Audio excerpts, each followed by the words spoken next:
যে ভরপুর আমি, পড়ে গেলে তো ফিরে যাবো একবারে। আরে মালিক, আমি একবারে পেকে গেছি, আমাকে ফির আগুনে পুড়াচ্ছেন কেন? হ্যাঁ, খাইলে ভালোভাবে খেয়ে ফেলেন। আরে মালিক, এবার তো উঠান, একবার আগুনে পেকে পুরো ছারখার হয়ে গেছে মালিক। বন্ধুরা, ভিডিওটা লাইক করে চ্যানেলটি সাবস্ক্রাইব করে দাও তো।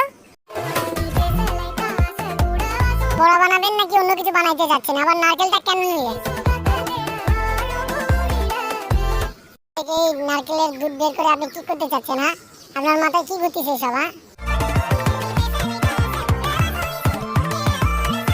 আর কতবার আমাকে পুরাইবেন? পুরাইতে পুরাইতে তো সারখার করে দিলেন। ও, তো এই ছিল আপনার মনে? এত কষ্ট করলেন শুধুমাত্র এই রস খাওয়ার জন্য? বন্ধুরা, তোমরা কমেন্ট করে বলো তো, কে কে নারকেল খেতে পছন্দ করো না তাল খেতে পছন্দ করো?